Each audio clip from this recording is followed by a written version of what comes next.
जय हिंद दोस्तों। तो आप देख रहे हैं ग्रो अप बाय ए के यादव यूट्यूब चैनल। दोस्तों, मैंने पिछली वीडियो में धार्मिक आंदोलन के बारे में बताया था। जिसका जो धार्मिक आंदोलन जो स्टार्टेड है वह 6वीं शताब्दी ईसा पूर्व से संपूर्ण धार्मिक आंदोलन की शताब्दी के रूप में मानी जाती है। मैंने पिछले वीडियो में जैन धर्म के जो स्थापना किए थे महावीर स्वामी, जन्म, उनके पिता का नाम, माता का नाम और उनका पूर्ण विवरण दे दिया था। जैन दर्शन तथा सिद्धांत, जैन संघ एवं संगीतियाँ, बौद्ध धर्म के जो संस्थापक हैं कौन है दोस्तों, तो गौतम बुद्ध। इनका जन्म से लेकर अनुयायी शासक तक भी बता दिया था। उसके बाद बौद्ध दर्शन तथा सिद्धांत, बौद्ध संघ, उसके बाद महाजनपद और 16 महाजनपदों की संख्या यानी कि और उनका नाम, महाजन, उसकी राजधानी और वर्तमान क्षेत्र बता दिया था। आज हम लोग चलेंगे मगध साम्राज्य का उत्कर्ष की ओर। क्या दोस्तों, आज कौन सा टॉपिक चलेगा? मगध साम्राज्य का उत्कर्ष। तो दोस्तों, आज हम लोग मगध साम्राज्य का उत्कर्ष के बारे में जानेंगे। तो दोस्तों, पढ़ते हैं इसमें महाजनपद। क्या है? महाजनपद काल में मगध ने अपनी शक्तियों का विस्तार किया तथा उत्तर भारत में मगध साम्राज्य की स्थापना हुई।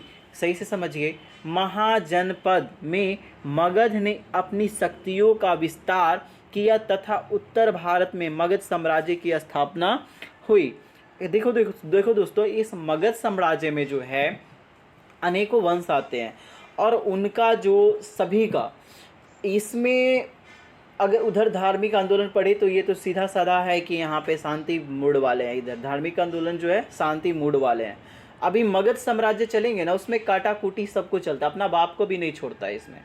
इसमें तो एक दूसरा को काटा कूटी चलता है। ऐसे अगर तुमको साम्राज्य लेना है किसी का ना, अगर भाई भाई यहाँ पे तो अपनों में देख लो तो भाई भाई में झगड़े हो जाते हैं। ससुरा अपना भाई तो किसी का होता ही नहीं है, अपने भाई में लड़ लेता और सामने जाके चूहा बन जाता है, अपनों में लड़ लेता।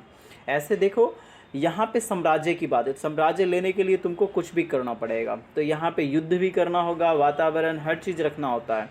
तो देखो, मगध साम्राज्य पर कुल मिलाकर 3 वंशों, हर्यक वंश, शिशुनाग वंश तथा नंद वंश ने शासन किया। तो क्वेश्चन पूछेगा, मगध साम्राज्य पर कुल मिलाकर कितने वंशों ने शासन किया? तो 3 वंश ने। उन तीनों वंशों का नाम क्या है? तो हर्यक वंश, शिशुनाग वंश तथा नंद वंश। कौन कौन? हर्यक, शिशुनाग तथा नंद वंश। तो दोस्तों, हर्यक वंश के बारे में जान लेते हैं। तो हर्यक वंश का जो शासन काल है वह दोस्तों वह है 544 ईसा पूर्व से 412 ईसा पूर्व तक मानी जाती है। हर्यक वंश के जो शासनकाल कब से कब तक मानी जाती है? तो 544 से 412 ईसा पूर्व तक मानी जाती है। बिंबिसार हर्यक वंश 544 से 492 ईसा पूर्व। सही से सुनो, बिंबिसार हर्यक वंश 544 से 492 ईसा पूर्व का संस्थापक क्या है? संस्थापक था। उसका उपनाम श्रेनिक था तथा इसकी राजधानी गिरिब्रज या राजगिरी थी। बिंबिसार ने मद्र, एक मिनट, ससुरा इसी पे चल जाता है। हाँ, यहाँ पे देखो, बिंबिसार ने मद्र, कौशल, लिच्छवी तथा गांधार ने वैवाहिक संबंध स्थापित किए। वह महात्मा बुद्ध की का समकालीन था। जीवक का इसका राजवैद था। तो देखो दोस्तों, बिंबिसार ने भद्र, कौशल, लिच्छवी तथा गांधार से वैवाहिक संबंध स्थापित किए। तो पूछेगा, जो बिंबिसार जो थे वह लिच्छवी तथा गांधार से क्या किए? वैवाहिक संबंध स्थापित किए। वह महात्मा का समकालीन था, मतलब महात्मा बुद्ध के जो समकालीन ये बिंबिसार थे। ठीक है। अब कह रहा है जीवक यानी कि इसका जो राजवैद था वह कौन था? हर्यक वंश का राजवैद था, वह कौन है? तो जीवक। क्या है? जीवक। उसके बाद कह रहा है दोस्तों, अजात शत्रु। क्या है? अजात शत्रु 492 से 460 तक। सही से सुनो, अजात शत्रु जो है 492 से 460 ईसा पूर्व में ने अपने पिता की बिंबिसार की हत्या कर सिंहासन प्राप्त किया। देखो, यहाँ पे अजातशत्रु है। इस ससुरा को सोचना चाहिए कि अपना बापे के मारना नहीं चाहिए। भाई, बाप तो पैदा ही इसको किया है। एकरा आड़ में जो है ना खूनी वाला मैं अपना साम्राज्य पाने के लिए न तोरो मार देगा। ससुरा जगरा से जन्म लेता है, जन्म हुआ है, उसको भी टपका देता। तो यहाँ पर अजात शत्रु का जो शासनकाल कब से कब तक है, तो 492 से 460 तक। और बिंबिसार का कब तक है, हर्यक का, तो बिंबिसार हर्यक ही है, हर्यक वंश का। तो कब से कब तक है, 544 से 462 तक, ठीक है।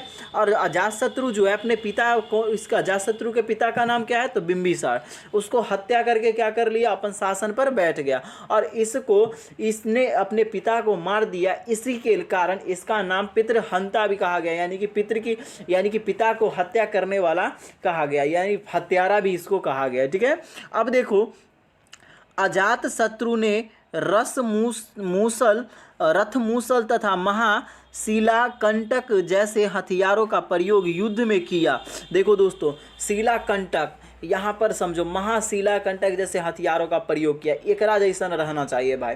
अजातशत्रु मस्त है लड़ने में, अगर लड़ना है तो इसके जैसे भी लड़ो, बम्पर लड़ाई करता है, ये भी अच्छा किए हैं। अब देखो, कह रहा किया उदायीन 460 से 444 ईसा पूर्व अजातशत्रु का पुत्र था। उदायीन किसका पुत्र है, तो अजातशत्रु का। इसका शासनकाल कब से कब तक है, तो 460 से 444 ईसा पूर्व तक मानी जाती है। इसने पाटलिपुत्र नगर की स्थापना की। तो देखो दोस्तों, कहेगा पाटलिपुत्र नाम, यानी कि पाटलिपुत्र की स्थापना किसने की, तो उदायीन ने। किसने की, तो उदायीन ने। चलो आगे चलते हैं। देखो, अब है शिशुनाग वंश। अब कौन है, शिशुनाग वंश, जिसका कार्यकाल दोस्तों 412 से 344 ईसा पूर्व तक मानी जाती है।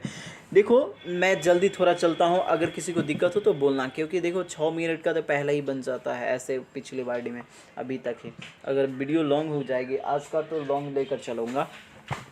चलो, शिशुनाग जो है, शिशुनाग 412 से 1394 ईसा पूर्व ने हर्यक वंश के अंतिम शासक नागदशक की हत्या कर शिशुनाग वंश की स्थापना की। तो देखो, हर्यक वंश के अंतिम शासक कौन है, तो नागदशक। उसकी हत्या कर उसने क्या किया, नागदशक की हत्या कर शिशुनाग वंश की स्थापना हुई। अब कह रहा है शिशुनाग का उत्तराधिकार कालाशोक हुआ। तो देखो, शिशुनाग का उत्तराधिकारी कौन था, तो कालाशोक। इसके समय में द्वितीय बौद्ध संगीति का आयोजन वैशाली में हुआ। अब देखो, कालाशोक के समय में, यानी कि इसके समय में द्वितीय बौद्ध संगीति का आयोजन हुआ, और वह कहाँ हुआ, तो वैशाली में। अब चलते हैं दूसरा, तीसरा है जो नंद वंश।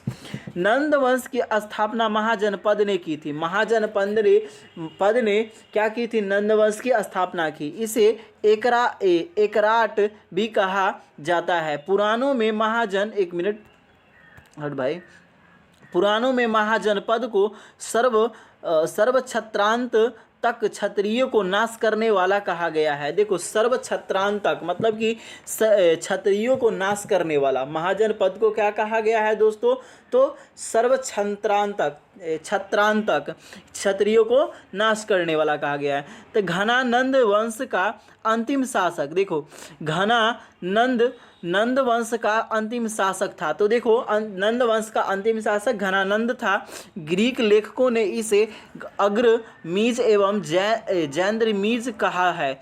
घनानंद के शासन काल में ही मकदूनिया के शासक सिकंदर ने 326 ईसा पूर्व में भारत पर आक्रमण किया। देखो, घनानंद के शासन काल में ही मकदूनिया के शासक सिकंदर ने 326 ईस्वी में भारत पर आक्रमण किया। तो देखो, कहेगा सिकंदर ने भारत पर आक्रमण कब किया, तो 326 ईसा पूर्व में, ठीक है। अब है मौर्य साम्राज्य। कौन सा साम्राज्य, मौर्य साम्राज्य। अभी पिछली में कहा क्या पढ़े थे हम लोग, अभी क्या पढ़े, मगध साम्राज्य, और उसके बाद अब पढ़ेंगे मौर्य साम्राज्य के बारे में। चलो, अब मौर्य साम्राज्य के बारे में चलते हैं। देखो, मौर्य साम्राज्य नंद वंश के अंतिम शासक घनानंद को पराजित कर चंद्रगुप्त मौर्य ने साम्राज्य की स्थापना 322 ईसा पूर्व में की थी। तो देखो, कह रहा है जो मौर्य साम्राज्य का जो संस्थापक कौन था, तो चंद्रगुप्त मौर्य। तो चंद्रगुप्त मौर्य का जो शासनकाल है वह 321 से 298 ईसा पूर्व तक मानी जाती है।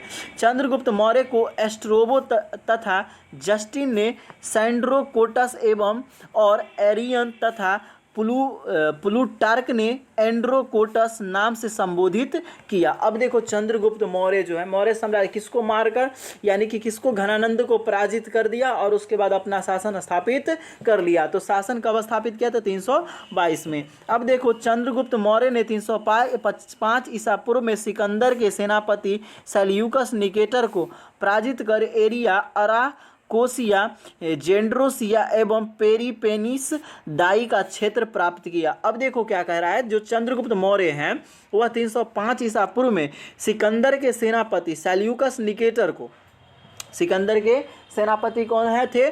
तो सेल्यूकस निकेटर को पराजित कर एरिया, आराकोशिया, जेंड्रोसिया एवं पेरिपेनिस दाई का क्षेत्र प्राप्त किया। देखो ये सबको लहराना चालू कर दिया। देखो ये राजाओं का पहले का जो शासन था वह क्या करता था? दूसरों को मार पीट करके हटाओ ससुरा को, यही काम है था पहले, लूटपाट करना ये सब। देखो अभी जो लूटपाट करते हैं, अगर दूसरा पे करेगा तो नहीं कहता है बेईमानी कर लिया, ये वो कर लिया, ये तो पहले से चलते ही आ रही है। ससुरा मारो काटो, इस पे हड़प लो, इसको हड़प लो, तो ऐसा ही साम्राज्य बनता है। अब ना भाई पैसा से बनता है, हाँ पैसा पैसा पैसा।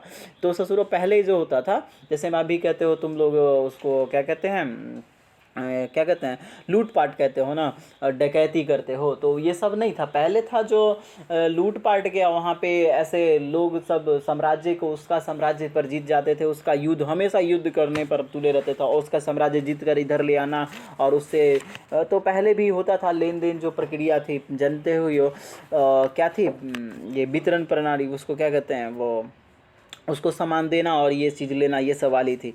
देखो आगे चलते हैं। सेल्यूकस ने अपनी पुत्री का विवाह चंद्रगुप्त मौर्य से किया। तो देखो चंद्रगुप्त मौर्य से किसका विवाह हुआ, किसकी बेटी का? तो सेल्यूकस की पुत्री का, ठीक है। अपने राजदूत मेगास्थनीज को उसके दरबार में भेजा। मेगास्थनीज 5 वर्ष तक पाटलिपुत्र में रहा तथा इंडिका नामक पुस्तक की रचना की। तो देखो इंडिका नामक पुस्तक की रचना किसने की? तो मेगास्थनीज ने। अब चंद्रगुप्त मौर्य जैन धर्म के अनुयायी था। तो देखो कहेगा जैन धर्म के अनुयायी कौन थे? तो चंद्रगुप्त मौर्य। अब कह रहा है 298 ईसा पूर्व में इसकी मृत्यु श्रावण बेलगोला कर्नाटक में उपवास द्वारा हो गई। अब देखो कह रहा है कि जो चंद्रगुप्त मौर्य की जो मृत्यु है वह कब हुई? 258 ईसा पूर्व में। तो कहाँ पे हुई दोस्तों? तो श्रावण बेलगोला, जो कि वर्तमान में कर्नाटक में पड़ती है, और किसके द्वारा? तो उपवास के द्वारा हो गई। नेक्स्ट है दक्षिण भारत में प्रसिद्ध जैन केंद्र श्रवण बेलगोला में स्थित है। तो दक्षिण भारत में प्रसिद्ध जैन केंद्र दक्षिण भारत में प्रसिद्ध जैन केंद्र श्रवण बेलगोला जो में स्थित है, ठीक है। यह श्रवण बेलगोला कहाँ स्थित है, कहाँ पर पड़ता है? अभी कर्नाटक में। अब है दोस्तों बिंदुसार।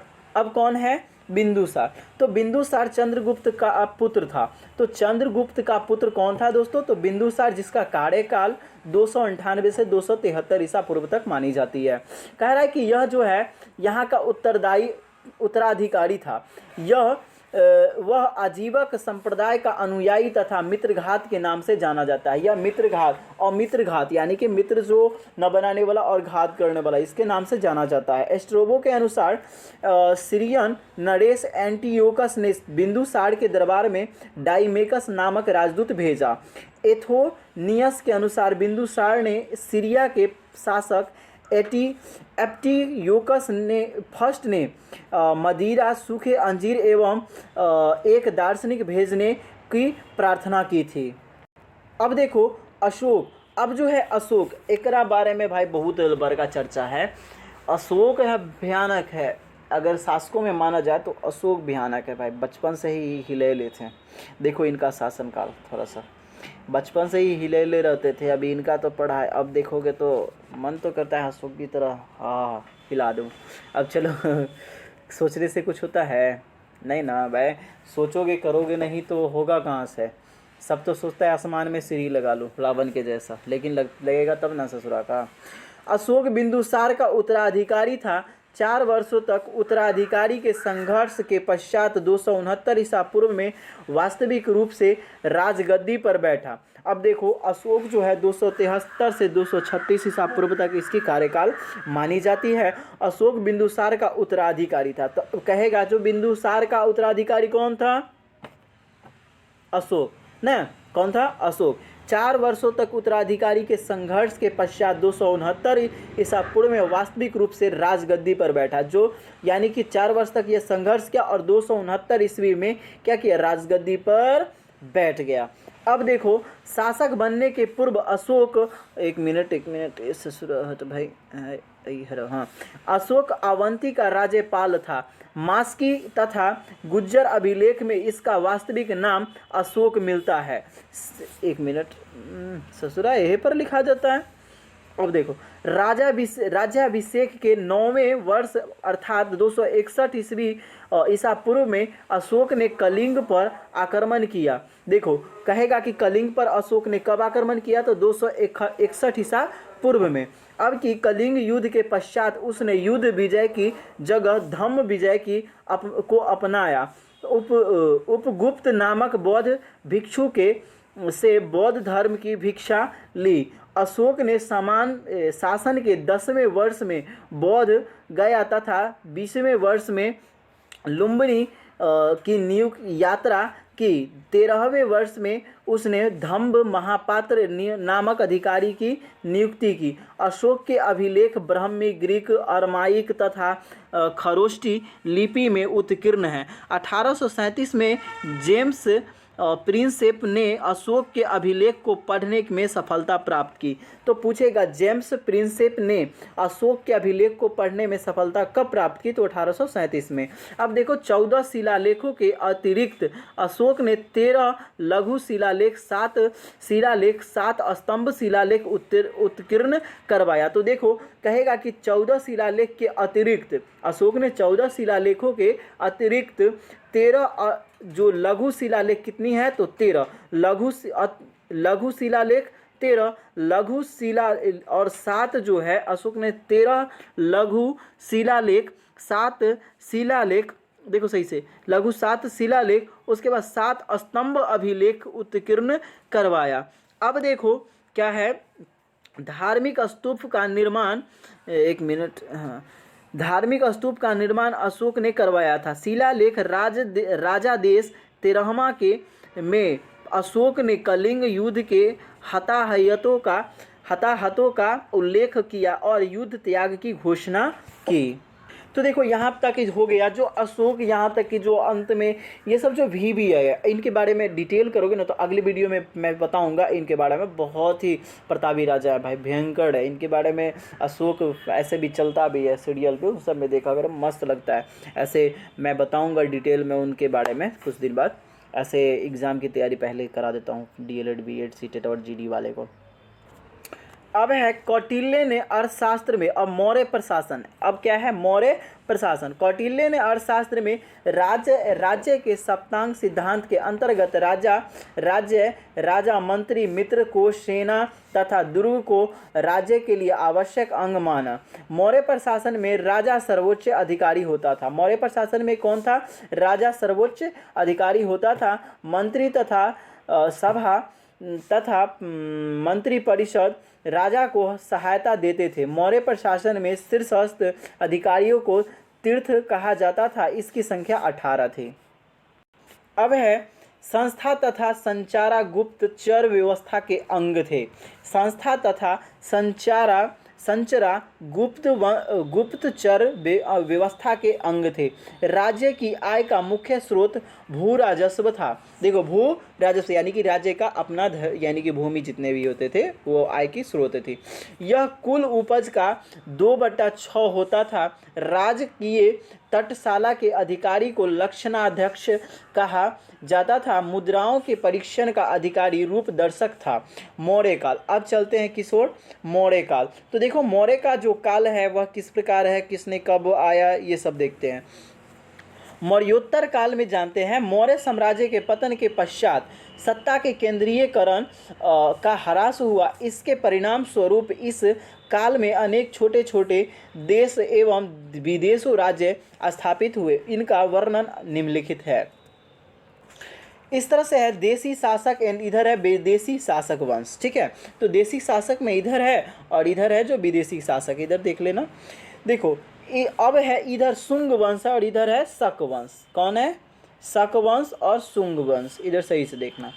इस वंश की स्थापना पुष्य मित्र शुंग ने 185 ईसा पूर्व अंतिम मौर्य शासक बृहद्रथ की हत्या कर दी थी। देखो क्या कह रहा है, इस वंश की स्थापना जो पुष्यमित्र शुंग ने की थी और कब की थी, 185 ईसा पूर्व में, और अंतिम मौर्य शासक बृहद्रथ की हत्या कर की थी। अब है संग, ये जो है पुष्यमित्र जो शुंग ने भरहुत स्तूप का निर्माण करवाया तथा विदिशा को अपनी राजधानी अपनाया। अयोध्या शिलालेख के अनुसार इसने पतंजलि के नेतृत्व में 2 अश्वमेध यज्ञ करवाए। तो देखो पुष्यमित्र शुंग ने भरहुत स्तूप का निर्माण करवाया तथा विदिशा को अपनी राजधानी अपनाया। ठीक है, उसके बाद अपनाया अयोध्या शिलालेख के अनुसार अपने पतंजलि के नेतृत्व में 2 अश्वमेध यज्ञ कराया। शुंग वंश के 9वें शासक भागभद्र के शासनकाल में भवन राजदूत हेलियोडोरस ने भागवत धर्म ग्रहण कर विदिशा बेशनगर में क्रूर स्तंभ की स्थापना की। अब देखो शक वंश, शक मूलतः सिरदर्या के उत्तर में निवास करने वाली एक खानाबदोश तथा बर्बर जाति थी। इन्होंने लगभग 165 ईसा पूर्व में भारत में प्रवेश किया। अब देखो शकों की कुल 5 शाखाएं थी। पहली शाखा ने अफगानिस्तान, उसके बाद दूसरी शाखा ने पंजाब, तीसरी शाखा मथुरा, चौथी शाखा पश्चिमी भारत तथा 5वीं शाखा उत्तर भारत दक्कन पर प्रभुत्व स्थापित किया।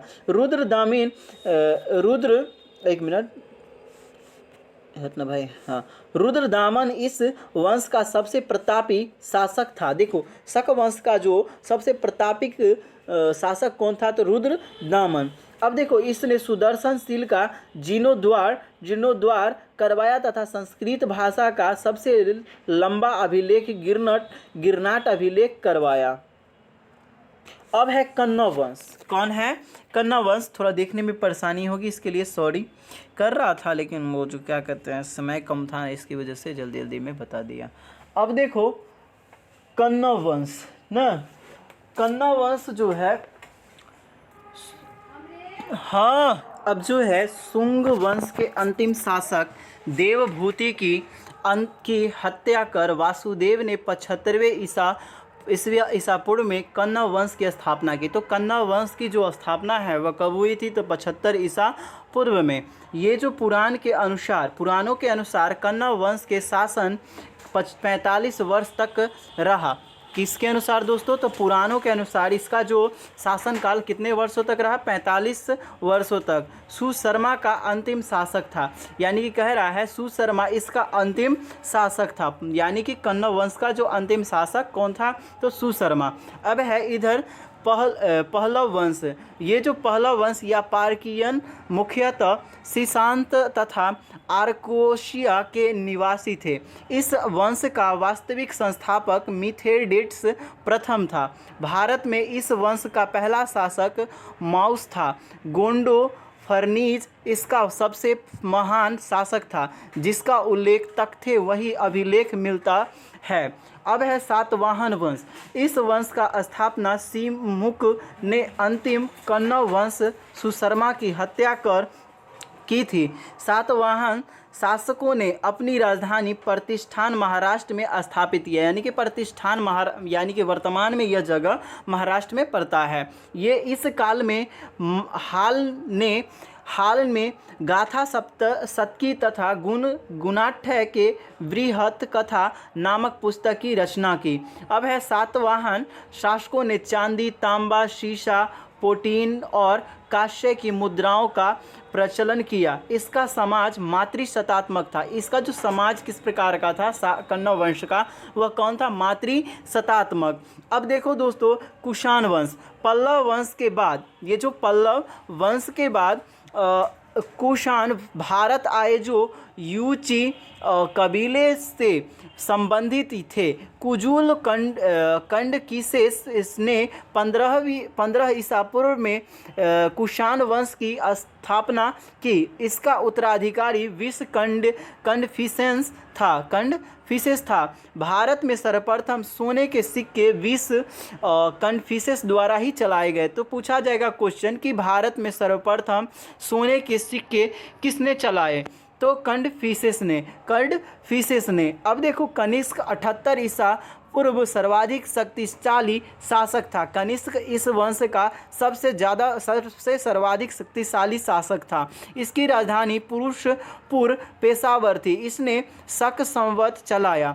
गंगाधर तथा मथुरा शैली की भारत का विकास कनिष्क के काल में ही हुआ। वासुदेव इस वंश का अंतिम शासक था। तो पल्लव यानी कि कुषाण वंश का जो अंतिम शासक कौन था दोस्तों, तो वासुदेव। तो देखो दोस्तों, मैंने यहाँ तक बता दिया। तो आज हम लोग क्या क्या जाने, तो मगध साम्राज्य का उत्कर्ष, जिसमें मगध साम्राज्य के बारे में जाना। मगध साम्राज्य में हर्यक वंश, शिशुनाग वंश, नंद वंश, उसके बाद मौर्य साम्राज्य, चंद्रगुप्त के बारे में, बिंदुसार के बारे में कब से कब तक काल है ये जाना। अशोक के बारे में जाना कि अशोक का जो कार्यकाल कब से कब तक है, इसका क्या है, इसके बारे में मेन भी है, सभी क्वेश्चन जाना। उसके बाद मौर्य प्रशासन के बारे में जाना। मौर्य प्रशासन जो है दोस्तों, इसके बारे में हम लोग जाने। अब जो है मौर्य प्रशासन के बाद मौर्योत्तर काल के बारे में जाना। मौर्योत्तर काल में हम लोगों ने ये मौर्योत्तर काल में कौन कौन से वंश थे, इनके बारे में सब जाना। तो ये जो है शुंग वंश, शक वंश, उसके बाद कन्नौ वंश, पल्लव वंश, उसके बाद सप्तवाहन वंश, कुषाण वंश, ये सब हम लोग जान चुके। अब अगले वीडियो में, अगले क्लास में संगम काल क्या है, गुप्त साम्राज्य क्या है, पुष्यमित्र वंश क्या है, ये और चलेंगे, इतना तक चलेंगे। उसके बाद मध्यकालीन भारत आएगी। तो दोस्तों ये मेन VVI टॉपिक है, जिसे आप लोग अच्छे तरीक़ा से याद करके जाएंगे एग्ज़ाम देने। तो चलो दोस्तों, फिर अगले वीडियो में मिलेंगे। अगर किसी भी प्रकार की आप लोगों को दिक्कत हो तो कमेंट में बताएं, सर हमको कोई दिक्कत है, तो मैं तुरंत ही आप लोगों को कष्ट को दूर करने में तत्पर रहूँगा। तो चलो दोस्तों, अब चलते हैं अगले वीडियो की ओर। तो जय हिंद, जय भारत।